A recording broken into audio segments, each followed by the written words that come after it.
compris? Ah, il y en a plusieurs qui parlent en langue. C'est bon, c'est bon, c'est bon. Donc, il faut interpréter. Alors, vous êtes prêts à plonger dans les Écritures, dans la parole de Dieu. C'est ça que j'ai dit. C'est bon? Vous êtes prêts? Amen. Alors, Jean, chapitre 6. Et comme vous voyez, c'est un long chapitre. Donc, il y a 71 versets. Et on a commencé une partie et on a parcouru, entre autres, le miracle de la multiplication des pains qui sont dans les 15 premiers versets. Ensuite, on a vu aussi le miracle que Jésus a marché sur les eaux. Et on a pris le temps aussi de regarder un petit peu l'autre partie où là, Jésus enseigne sur le pain de vie. Et puis, il y avait 3 questions. Ça avance-tu? OK, voilà. Alors, Jésus, le pain de vie. Et là, il y avait 3 questions difficiles, dans le fond, que le texte soulève. La première, en quoi Jésus est-il la nourriture essentielle à mon bonheur? Alors, qu'est-ce que Jésus est en train de dire ici? Qu'est-ce que ça veut dire? Deuxième, c'est comment pouvons-nous manger sa chair et boire son sang? Alors, on va regarder ça aussi. Et pourquoi son enseignement ou sa nourriture, son enseignement est-il insupportable ou, et là j'ai inventé un mot, je sais que c'est pas français, là, non digérable, mais vous comprenez qu'est-ce que je veux dire par là. C'est-à-dire, ils n'ont pas été capables de l'absorber. Et là, on sait que le texte nous dit qu'un très grand nombre ont viré de bord. Ils ont dit là, non, on continue pas avec toi. Ça va trop loin ton affaire. Donc, peut-être que ce matin, je ne sais pas si je vais être capable d'aller dans les 3. Je vais essayer. Sinon, on a la chance de revenir. Je vais avoir d'autres occasions d'enseigner. Donc, aucun problème avec ça. Et puis, je pense que ça va être très particulier ce matin dans le sens que ce que Jésus enseigne, c'est puissant. Jésus est une nourriture pleine de vie. Et puis, il donne en quoi? Qu'est-ce que ça veut dire, ça? Qu'est-ce que ça peut apporter à notre vie, justement, de recevoir Jésus et d'accepter son enseignement? Et j'espère que ce matin, vous allez être encouragés, édifiés. Et si vous n'avez pas encore pris une décision par rapport à Jésus, bien, peut-être que ce matin, ça va être la bonne occasion pour le faire. Puis dire, Seigneur, oui, je veux ce que tu m'offres. Je veux ta nourriture. Je veux cette nourriture qui est pleine de vie. Je veux que ma vie soit enfin pleine de vie. Hein?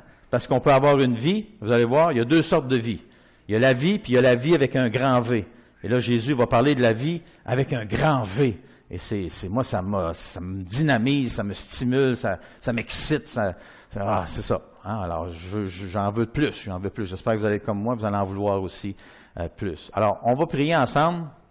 Et ensuite, je vais juste revenir sur les textes bibliques du chapitre 6, versets 22 à 58. Je vais les lire. Si vous les suivez avec moi dans votre Bible, il n'y a aucun problème. Sinon, écoutez. Et puis, après ça, je vais poursuivre dans l'enseignement de ce matin. Alors, prions ensemble. Seigneur Jésus, merci. Merci de ce que tu es une nourriture pleine de vie. Et ce que tu as à offrir à nos cœurs, à notre vie, à notre âme, Seigneur, c'est quelque chose que le monde ne connaît pas et ne possède pas. Il n'y a rien dans ce monde qui peut satisfaire notre cœur comme toi, tu peux le satisfaire. Et merci, Seigneur Jésus, de ce que tu es la solution qu'on a tous besoin. Merci de ce que tu te présentes aux hommes. Merci de ce que ce message-là, il est encore actuel aujourd'hui. Et merci, Seigneur, de ce que ce n'est pas une religion qu'on est en train de vivre ou qu'on veut enseigner aux autres. C'est pas un paquet de règles à suivre, c'est pas toutes sortes de restrictions et ainsi de suite, un code d'éthique et toutes ces affaires-là, Seigneur, qui font juste de mettre des fardeaux sur les épaules. Puis on a déjà de la misère à vivre la vie de tous les jours. Puis là, en plus, il faudrait vivre une vie parfaite, une vie morale, exemplaire, et ainsi de suite. Et Seigneur, c'est trop lourd pour nos épaules. Tu es venu nous enlever des fardeaux. Tu n'es pas venu nous en mettre des nouveaux. Ton fardeau à toi, Jésus, est léger. C'est toi qui le dis. Et Seigneur, c'est ça qu'on veut. C'est toi. C'est avoir toi comme sauveur dans notre vie. Et toi, tu as tout fait. Tu as tout accompli pour nous.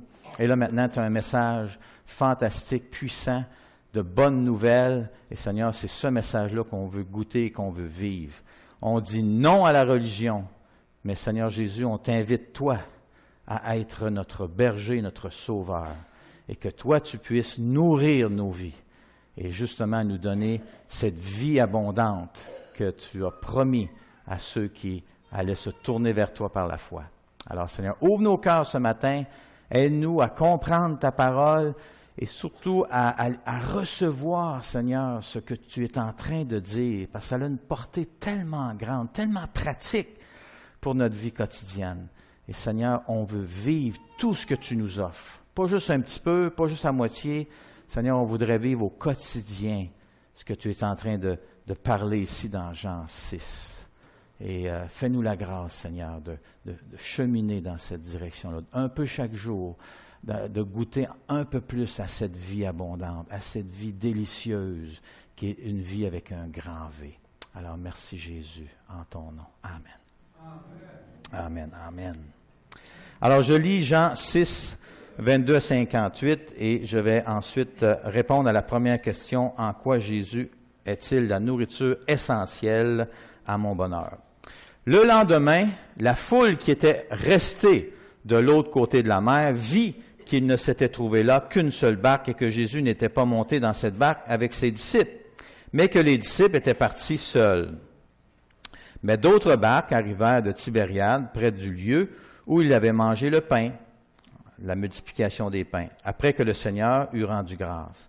Quand les gens de la foule virent que ni Jésus ni ses disciples n'étaient là, ils montèrent eux-mêmes dans des barques et allèrent à Capernaum à la recherche de Jésus. Ils le trouvèrent de l'autre côté de la mer et lui dirent, « Rabbi, quand es-tu venu ici? » Jésus répondit, « En vérité, je vous le dis, vous me cherchez, non parce que vous avez vu des miracles, mais parce que vous avez mangé des pains et que vous avez rassasié. » Alors, vous voyez comment Jésus répond? Il ne répond pas, mais il répond là où il veut les emmener. Et ça, c'est Jésus, il est comme ça. « Travaillez non en vue de la nourriture qui périt, mais en vue de la nourriture qui subsiste pour la vie éternelle, celle que le Fils de l'homme vous donnera. Car c'est lui que le Père, Dieu, a marqué de son sceau. » Et lui dire, « Que ferons-nous afin de travailler pour les œuvres de Dieu? » Et là, Jésus leur répondit, « Ce qui est l'œuvre de Dieu, ce n'est pas des affaires religieuses, hein? Ce n'est pas des rites, ce n'est pas une panoplie de règles à suivre. L'œuvre de Dieu, c'est que vous croyez en celui qui l'a envoyé. » Wow! Il ne s'attendait pas à ça. « Mais quel miracle fais-tu donc, lui dirent-ils, afin que nous le voyions et que nous le croyions? Quelle œuvre fais-tu? » Vous voyez, ils ont de la misère un petit peu. « Nos pères ont mangé la manne dans le désert, selon ce qui est écrit. Il leur donna à manger le pain venu du ciel. » Et là, Jésus leur dit, en vérité, je vous le dis, ce n'est pas Moïse qui vous a donné le pain venu du ciel, mais mon Père vous donne le vrai pain venu du ciel. Car le pain de Dieu, c'est celui qui descend du ciel et qui donne la vie au monde. Et là, ici, c'est la vie avec un grand V. Ils lui disent, « Seigneur, donne-nous toujours ce pain-là. » C'est merveilleux, ils sont prêts à le recevoir. Jésus leur dit, « Moi, je suis le pain de vie. Celui qui vient à moi n'aura jamais faim, et celui qui croit en moi n'aura jamais soif. Mais je vous l'ai dit, vous m'avez vu, mais vous ne croyez pas. Tout ce que le Père me donne viendra à moi, et je ne mettrai point dehors celui qui vient à moi. Car je suis descendu du ciel pour faire non ma volonté, mais la volonté de celui qui m'a envoyé. Or, la volonté de celui qui m'a envoyé, c'est ce que je ne perde rien de tout ce qu'il m'a donné, mais que je le ressuscite au dernier jour. Voici en effet la volonté de mon Père, que quiconque voit le Fils et croit en lui ait la vie éternelle, et moi je le ressusciterai au dernier jour. » Ouh, verset 41. Les Juifs murmuraient à son sujet, au niveau de son enseignement, parce qu'il avait dit, « Moi je suis le pain descendu du ciel. » Il disait, celui-ci n'est-il pas Jésus, le fils de Joseph qu'on a vu grandir, lui dont nous connaissons le père et la mère, parce que là, il est dans sa région natale, ou dans sa région qu'il a grandi, en fait, lorsqu'il était jeune homme, adolescent et jeune homme et tout ça. Comment donc, dit-il, je suis descendu du ciel? Voyons donc. Jésus leur répondit, ne murmurez pas entre vous. Nul ne peut venir à moi si le Père qui m'a envoyé ne l'attire, et je le ressusciterai au dernier jour. Il est écrit dans les prophètes, ils seront tous enseignés de Dieu. Quiconque a entendu le Père et reçu son enseignement vient à moi. Ce n'est pas que personne ait vu le Père, sinon celui qui vient de Dieu, lui a vu le Père. En vérité, je vous le dis, celui qui croit a la vie éternelle. Moi, il répète ici, je suis le pain de vie. Vos pères ont mangé la manne dans le désert et ils sont morts. C'est ici le pain qui descend du ciel, afin que celui qui en mange ne meure pas. Moi, je suis le pain vivant descendu du ciel. Si quelqu'un mange de ce pain, il vivra éternellement, et le pain que je donnerai, c'est ma chair pour la vie du monde. Vie avec un grand V. Les Juifs se querellaient entre eux et disaient, mais comment celui-ci peut-il donner sa chair à manger? Jésus leur dit, en vérité, je vous le dis, si vous ne mangez la chair du Fils de l'homme et si vous ne buvez son sang, vous n'avez pas la vie en vous. Celui qui mange ma chair et qui boit mon sang a la vie éternelle et je le ressusciterai au dernier jour. Car ma chair est vraiment une nourriture et mon sang est vraiment un breuvage. Celui qui mange ma chair et qui boit mon sang demeure en moi et moi en lui. Comme le Père qui est vivant m'a envoyé, et que je vis par le Père, ainsi celui qui me mange vivra par moi.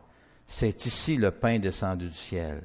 Il n'est pas comme celui qu'ont mangé vos pères, ils sont morts. Par contre, celui qui mange ce pain, qui est Jésus, vivra éternellement. Donc, la première question, en quoi Jésus est-il cette nourriture essentielle à mon bonheur?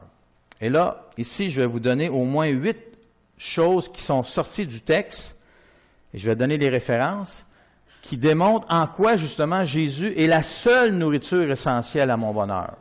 Je n'ai pas besoin de rien d'autre.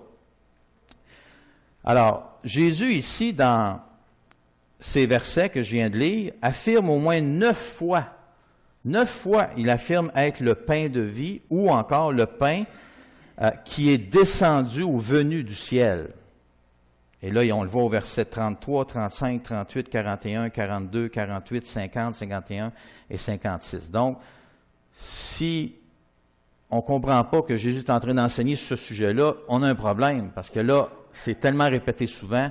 Donc, Jésus, c'est sûr qu'il est en train d'essayer de démontrer qu'il est le pain du ciel et en quoi il est ce pain qui est justement cette nourriture essentielle à mon bonheur. Première chose que Jésus donne dans les versets 27, 35 et 55, c'est que Jésus me donne le privilège, et même on pourrait dire ici la garantie, de m'alimenter avec une nourriture non périssable qui comblera les besoins essentiels de mon cœur et même existentiels de mon âme.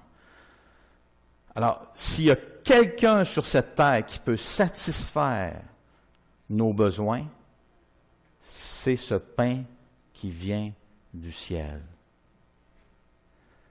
Et le Seigneur sait à quel point nos besoins sont grands. Et savez-vous l'erreur que nous on fait? L'erreur que nous on fait, c'est qu'on se tourne vers des choses ou on se tourne vers des personnes. Et là, nos attentes sont vers ces choses ou ces personnes pour faire que notre vie va avoir un sens, que notre vie va être heureuse, qu'on va se sentir désiré, voulu, aimé, valorisé, un sens à ma vie, mon identité. Et puis là, pour certains, leur identité, par exemple, c'est de pouvoir avoir une maison, un auto de l'année et des choses comme ça. Puis là, c'est comme si j'ai réussi matériellement, ben je suis quelqu'un. Donc, pour eux, là, essentiellement, ils se définissent et ils s'identifient à ça comme étant le but de ma vie. Et tout tourne autour de ça. Toute leur vie tourne autour d'être quelqu'un, de réussir et d'avoir réussi en ayant accumulé ou acheté ou eu ces différentes choses-là. D'autres, ça va être dans leur mariage, d'autres, ça va être dans leurs enfants. Il y a toutes sortes de choses, dans le fond, que l'on cherche pour nous rendre heureux, pour qu'on soit satisfait. Mais il n'y a rien de ça. Seulement Jésus. Et là, Jésus nous dit, si tu viens à moi, et si tu manges mon pain, et là, il est en train de parler de le recevoir, okay? De vraiment littéralement. Et dans ce sens-là, ça, c'est vraiment littéral. C'est-à-dire de l'avoir en nous. Mais ça, c'est pas en le mangeant. Vous comprenez? C'est pas en mangeant un pain qui est devenu son corps ou boire un jus qui est devenu son sang. C'est pas dans ce sens-là qu'on le reçoit en nous. On le reçoit en nous comment? Mais Jésus dit, c'est en croyant en lui. Et ça veut dire le recevoir, nous dit Jean. Même dans le chapitre 1, il parlait déjà de ça. Ceux qui l'ont reçu sont devenus enfants de Dieu. Donc, on reçoit en nous Jésus. Et c'est simple, puis en même temps, ça peut sembler être très compliqué.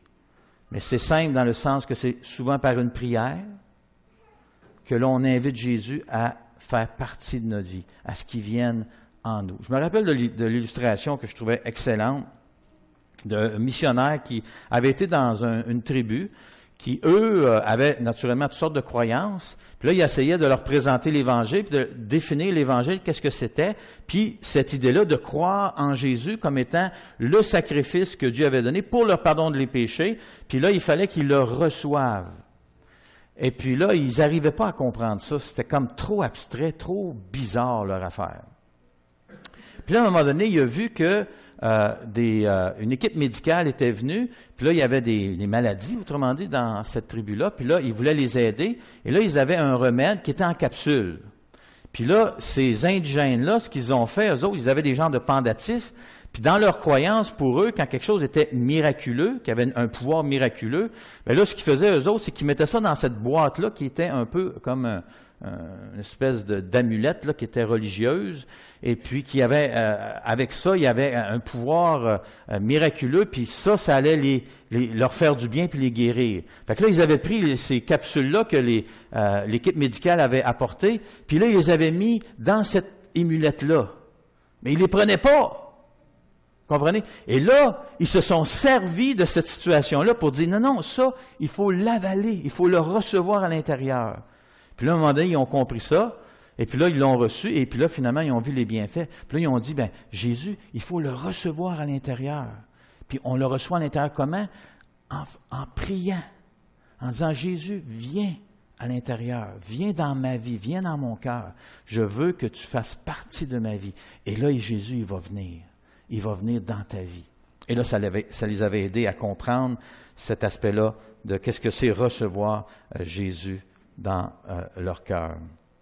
Une deuxième chose que Jésus démontre comme de quoi qu'il est justement cette seule nourriture essentielle, c'est que Jésus me donne le privilège, la garantie de l'avoir à mes côtés comme protecteur et gardien de ma destinée éternelle et de vivre la résurrection des morts et d'entrer dans le royaume de Dieu lorsque, justement, je vais aller dans sa présence et au jour de la résurrection. Donc, les versets 37, 39, 44 et 54.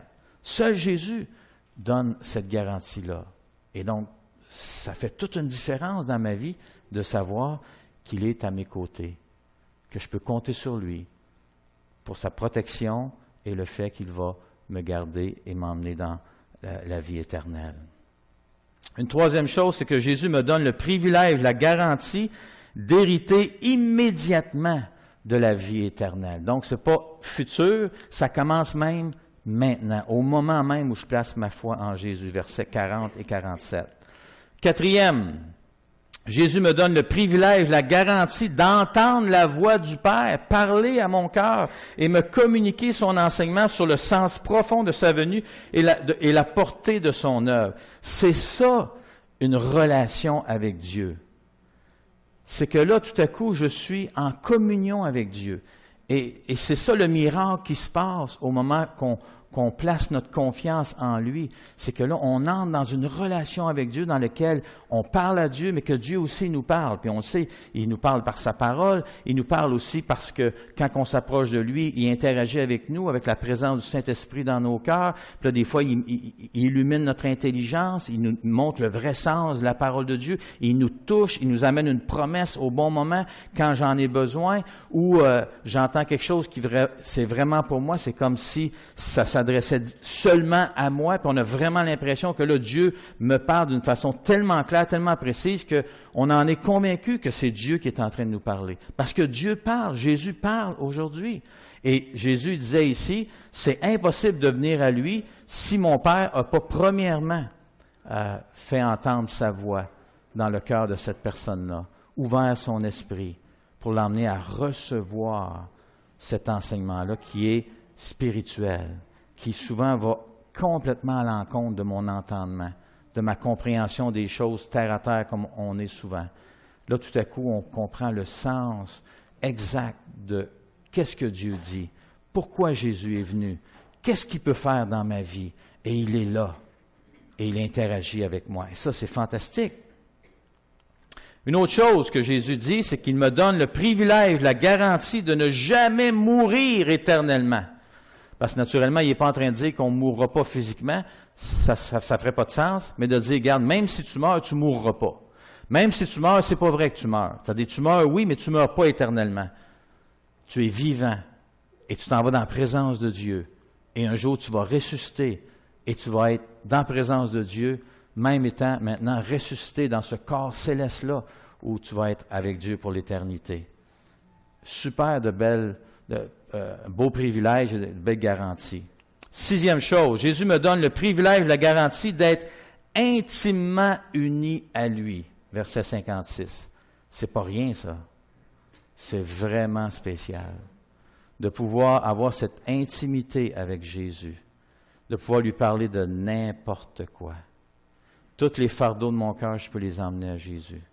S'il y a une personne qui me comprend, s'il y a une personne qui m'accepte comme je suis, s'il y a une personne qui est de mon bord, s'il y a une personne qui veut me tenir la main, s'il y a une personne qui veut me présenter son épaule douce, s'il y a une personne que je peux me sentir aimé, que je peux me sentir totalement accepté, en dépit de tous mes défauts.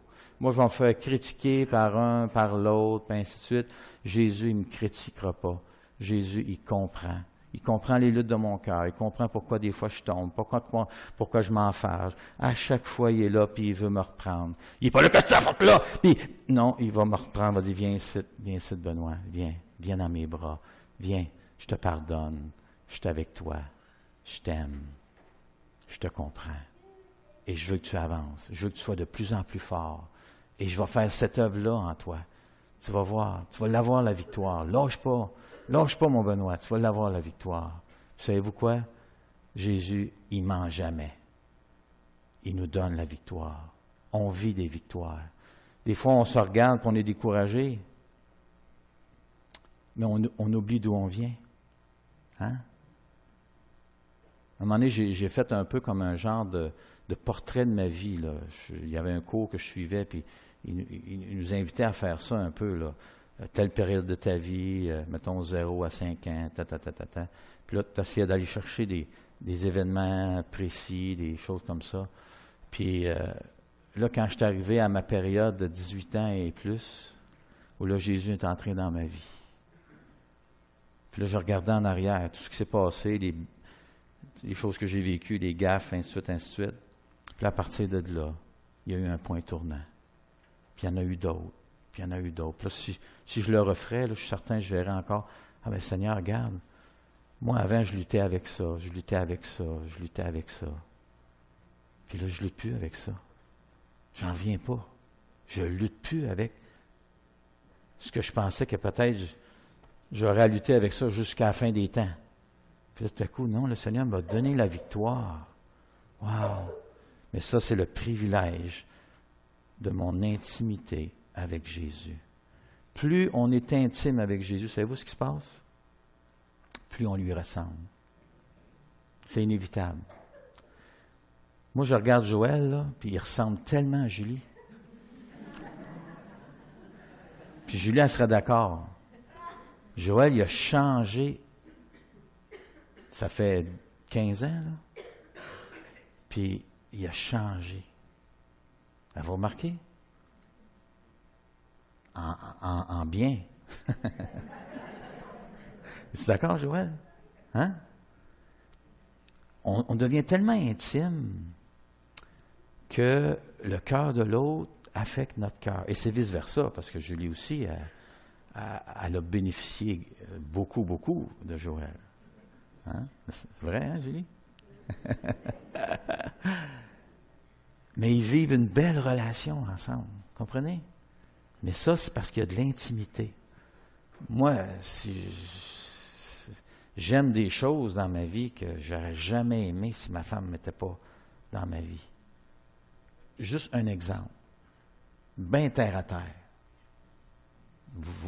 Là, j'espère que je ne nuirai pas aux gars dans l'assemblée, là. J'aime faire la vaisselle. Spécial, hein? Puis, si vous saviez au début de notre mariage comment que c'était un sujet d'irritation et de frustration, là, parce que mon épouse, elle voulait que la vaisselle soit faite tout de suite après le souper. Puis moi, là, j'haïssais ça à mort. Mais elle a dit, je peux pas relaxer si la vaisselle n'est pas faite. Bon, mais moi, je relaxe pas si je fais la vaisselle. Fait que, vous comprenez, hein? On la fera plus tard dans la soirée, tu sais, il me semble, c'est pas grave. Puis là, c'était comme... Fait que là, à un moment donné, je faisais la vaisselle, mais avec vraiment une mauvaise attitude. Puis elle le sentait, là, tu sais. Fait que, mais à cette heure, là, je fais la vaisselle, puis j'aime ça. Puis je fais la vaisselle seule, parce qu'avant, il fallait la faire ensemble, OK? C'était... Ah! Mais ça, c'est l'intimité avec Jésus nous amène à être comme Jésus. Jésus, quand il dit « Moi et le Père, on est un », il ne faudrait pas être surpris de dire, après, Jésus, il dit « Moi, mais je ne fais jamais ce que je veux, je fais toujours la volonté de mon Père. » Ben nous, c'est pareil, Joël puis moi, on ne fait jamais ce qu'on veut, on fait toujours la volonté de... Non, t'es faux. Non, c'est pas ça que ça veut dire. Là, je joke, là, même. Mais il y a une partie aussi en même temps, on fait ce qui fait plaisir à l'autre. Ça, c'est vrai, par exemple. Dans ce sens-là, on aime faire plaisir à l'autre. Moi, j'aime faire plaisir à Christina. Si vous saviez comment, puis je pense qu'elle elle le sent aussi, là, j'aime faire plaisir à ma femme. La raison, c'est pas compliqué, je l'aime. Et je l'aime de plus en plus. Et je sais qu'elle m'aime. Et qu'elle m'aime de plus en plus. Tout est facile dans ce temps-là. Bien, si c'est vrai au niveau humain, c'est vrai aussi au niveau spirituel. Tout est plus facile quand on aime Jésus, puis qu'on est proche avec lui. Puis c'est pas parce qu'on est meilleur, c'est parce que Christ est plus vrai en nous. Il nous transforme. Et c'est sûr que nous, on ne le transforme pas. Okay? La seule chose qu'on sait, c'est qu'il nous aime. Il nous aime même avec tous nos défauts. Il nous aime à la folie. Il nous aime tellement qu'il est allé mourir à la croix pour nous. Pendant qu'on était crottés, des caractères de chiens, des menteurs, des voleurs, des brutes, nommez-les, là, tous les qualificatifs négatifs. On était tout ça. OK? Si vous pensez que vous n'étiez pas, je ne dis pas qu'on était tout ça la même personne, là, mais vous comprenez, on avait tous nos bébites et nos problèmes et nos péchés. On n'était pas aimables dans ce sens-là. Pourtant, il nous a aimés. Et là, dans cette... Autrement dit, ce qui nous change, là, c'est pas de faire des choses, c'est de connaître Jésus. Ça nous a lavé de nos péchés, puis connaître comme ça Jésus dans cette relation-là, où ce que j'appelle, moi, mon état par défaut, savez-vous, c'est quoi? C'est d'aller à Jésus. Ça n'a pas toujours été ça, mais ça, c'est mon état par défaut maintenant. Mon état par défaut avant, j'avais déjà dit ça, mon plan A, mon plan B, mais mon état par défaut avant, c'était, oups, il y a un problème, là, qu'est-ce qu'il faut que je fasse? Là, je commençais à penser, à réfléchir, là, je m'inquiétais, je devenais angoissé, là, il faudrait que je fasse ci, là, il faudrait que j'appelle là, il faudrait que je fasse... Là, parce que tout était dans ma cour. Ça, c'était mon état par défaut. Et là, à un moment donné, quand je réalisais que là, ben là, j'ai fait ça, j'ai fait ça, j'ai fait ça, j'ai fait ça, mais là, en même temps, là, comprenez? Là, je dis, le Seigneur, aide-moi. Là, c'était mon plan B. Là, j'allais à Jésus, puis là, Seigneur, aide-moi, finis s'il vous plaît, puis là, j'espère que tu vas m'aider, Seigneur, puis j'espère que... Puis là, tu pourras-tu faire ça, tu pourras-tu ouvrir telle porte, tu pourras-tu... Puis là, j'espérais. Puis là, si ça se passait pas, ben là, j'étais mal, puis là, j'étais déçu, puis des fois, j'étais en colère contre Dieu, puis là, je vivais toutes sortes de... Mais là, maintenant, Jésus a fait des choses dans mon cœur, tout ça, puis mon état par défaut, c'est d'aller à Jésus. Ben, je vais en parler à Jésus. Puis je dis pas que je m'inquiète pas, puis je dis pas que je retourne pas. Oui, ça m'arrive encore et tout ça, mais je sais qu'à chaque fois que je m'en sors, c'est parce que là, tout à coup, va à Jésus, confie-y ça, parle-y-en, ouvre-y ton cœur, m'en dis comment il veut t'aider, qu'est-ce qu'il va faire avec ça, et là, oui, ok, puis là, ben là, pfiou. Ça, c'est la vie avec un grand V. Mais ça vient seulement par cette intimité avec Jésus, qu'on nourrit, qu'on va à lui de plus en plus, qu'on lui demande, Seigneur, aide-moi à ce que mon état par défaut soit de venir à toi et de remettre tout entre tes mains, de remettre mon cœur entre tes mains, ma famille entre tes mains, mes enfants entre tes mains, mes épreuves entre tes mains, et ainsi de suite. Vous comprenez? Ça, c'est un privilège et même une garantie que Jésus, il veut être intimement uni à moi et à chacun de ceux qui croient en lui. 7e, Jésus me donne le privilège, la garantie de vivre une vie remplie de bonheur et de la vraie vie, c'est-à-dire la vie abondante. Et ça, c'est ce que Jésus veut nous emmener. Pas seulement de vivre une vie mieux, mais de vivre la vie abondante. Et ce qui est intéressant, puis là j'ai pris une petite note ici, par rapport à ça, c'est que cette vie ici abondante, qui est avec un grand V, c'est que dans la parole de Dieu, dans le Nouveau Testament, il y a deux mots qui sont utilisés pour parler de la vie, pour définir c'est quoi la vie. Il y a un mot qui est bios, puis un autre mot qui est zoé. C'est deux mots différents. OK? Bios, ça vous fait penser à quoi? Biologie. OK? Alors, ici, ce mot-là est utilisé exclusivement dans la parole de Dieu pour parler de la vie physique, la vie matérielle et la vie courante, telle que, par exemple, mener une vie paisible, ou encore les préoccupations quotidiennes de la vie, les plaisirs de la vie, les loisirs de la vie, ou l'orgueil de la vie, qui est lié un peu aux exploits qu'on pourrait réaliser, et ainsi de suite, les richesses, les biens matériels et des choses semblables. Donc ça, c'est bios. Mais ici, quand Jésus parle qu'il est le pain de vie, c'est pas le mot bios qu'il utilise. Quand il dit qu'il va apporter la vie éternelle, c'est pas le mot bios ici. C'est le mot zoé. Et zoé, il est utilisé presque exclusivement pour parler de la vie surnaturelle. Cette vie qui est dans l'esprit et dans l'âme, de la vie qui est supérieure, qui est meilleure, qui se trouve en Jésus, qui est accessible grâce à Jésus et qui est donnée à tous ceux qui croient en Jésus. Cette vie-là représente la plus grande bénédiction qu'on puisse vivre sur la terre et naturellement dans l'éternité. C'est d'avoir cette vie avec un grand V. Et Jean est celui qui utilise le plus souvent ce mot-là, Zoé, dans ses écrits. Par exemple, Matthieu, lui, va l'utiliser 7 fois dans son évangile. Marc va l'utiliser 4 fois. Luc va l'utiliser 6 fois. Jean, savez-vous combien de fois qu'il l'utilise dans ses écrits? L'Évangile et 1 Jean, 2 Jean, 3 Jean, Apocalypse? 32 fois. Et ici, dans Jean 6, 11 fois.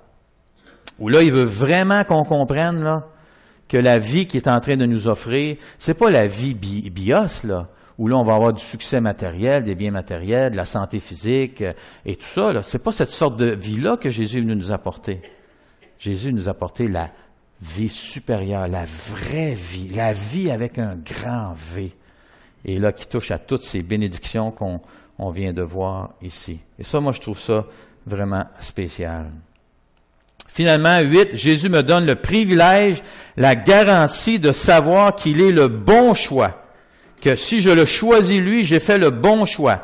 Qu'il est la solution pour mon salut et par conséquent, je n'ai plus besoin de chercher ailleurs. Les versets 68 à 69, et c'est un peu la déclaration fantastique que Pierre a faite.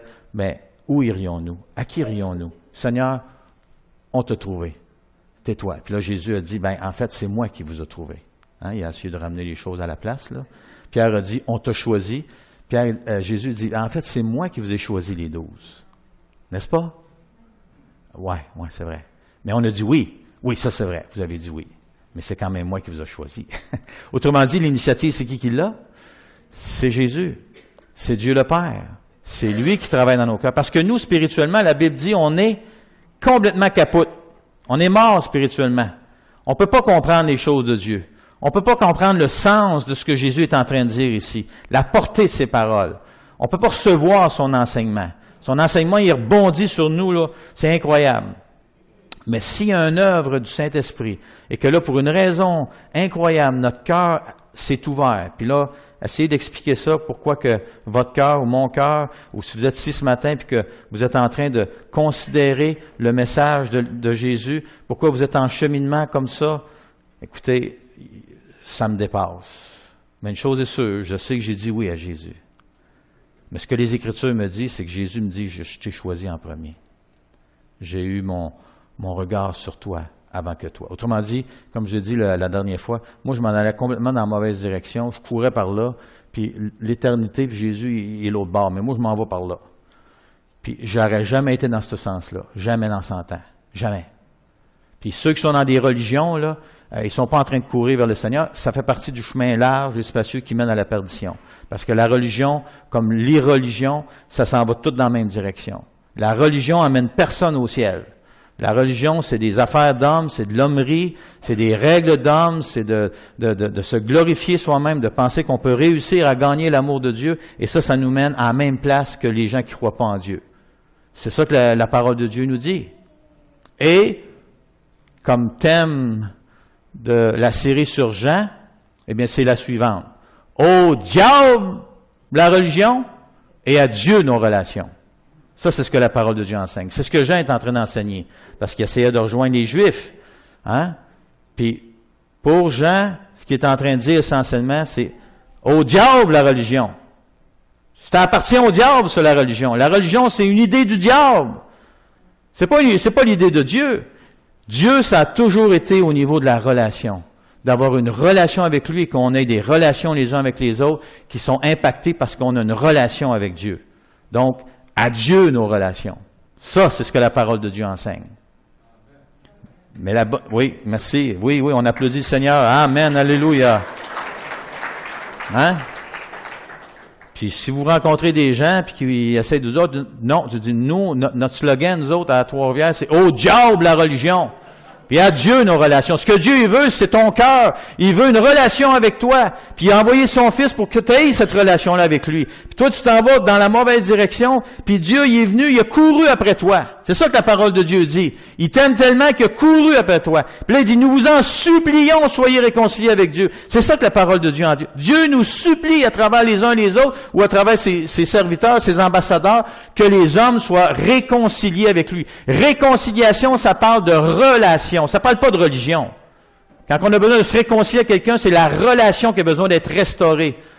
Parce qu'il y a un problème. Dieu, il est dans la business des relations. Il veut restaurer nos relations. Nos relations avec lui et nos relations les uns avec les autres. Et ça, c'est l'Évangile. Ça, c'est Jésus. Mais Jésus, on a besoin de lui. On peut pas faire ça par nous autres mêmes. On peut pas dire, on met de côté la religion, puis après ça, on s'en met une autre sur ses épaules, puis que là, il faut faire des efforts. Non, il faut aller à Jésus. C'est notre intimité avec Jésus qui va faire la différence. C'est parce qu'on vient à lui, c'est parce qu'on croit en lui, c'est parce qu'on s'attache à lui. Et là, tout à coup, sa vie, avec un grand V, qui est éternelle et puissante et qui n'est pas de ce monde, cette vie-là vient puis elle bouleverse mon cœur, bouleverse ma vie, change mes pensées, change mes priorités, change mes désirs, traverse mon âme de bord en bord, puis fait que, tranquillement, progressivement, je suis plus le même. Je n'ai plus les mêmes passions, je n'ai plus les mêmes désirs, je n'ai plus les mêmes luttes. Et tout ça, la gloire est acquis. Je ne peux, moi, dire autre chose que Jésus si je suis ce que je suis maintenant et ce que je serai un peu plus tard, puis qui va aussi être à ta gloire, c'est grâce à toi, Seigneur. La seule gloire que j'ai, comme Paul dit, c'est de dire, moi, c'est Jésus qui est dans ma vie. S'il y a de quoi que je peux me glorifier, c'est ça. Je me suis confié en Jésus. Et sa grâce n'a pas été stérile, n'a pas été inutile dans ma vie. J'en ai profité. En profitez-vous.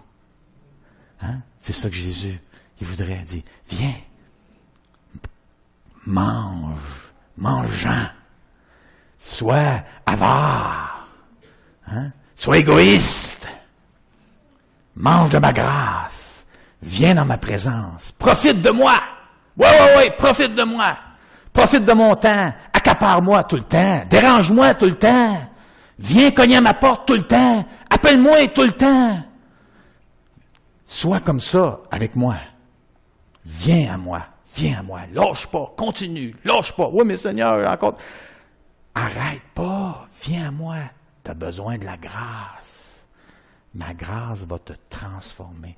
Ma grâce va te vivifier. Ma grâce va te donner des ailes. Et tu vas être capable de dire non au péché, non au monde, non à ta chair, non au diable. Et oui à ma grâce. Jésus, j'ai besoin de toi. Et moi, je vais te transformer. Moi, je vais t'emmener à porter du fruit. Puis je vais t'émonder, puis tu vas en porter encore plus de fruits. Puis à un moment donné, tu vas porter beaucoup de fruits. Pour toi, pour que tu puisses te pavaner, être un peu comme un sapin de Noël. Non! Parce que là, tu vas être plus comme moi. Et tu vas aller faire la volonté de mon Père et ma volonté. Et tu vas porter beaucoup de fruits et mon Père va être glorifié. Et c'est ça que Dieu veut. Puis là, vous allez dire, c'est pas moi qui l'ai fait. C'est Jésus qui l'a fait en moi. Et ça, c'est pas de la religion. Vous comprenez? C'est ça que Jésus est venu faire. Et on a tout le privilège, et même la garantie qu'on peut tous avoir ça. Parce que Jésus, il est vraiment une nourriture qui est pleine de vie. Avec un grand V. Prions ensemble. Seigneur Jésus, merci. Merci de ta parole. Merci de ce beau message de l'Évangile. Merci de ce que c'est ce message-là qui est vivifiant. Et Seigneur, on voudrait tellement que cette vie avec un grand V puisse se vivre en nous et qu'on soit de plus en plus comme toi, Jésus.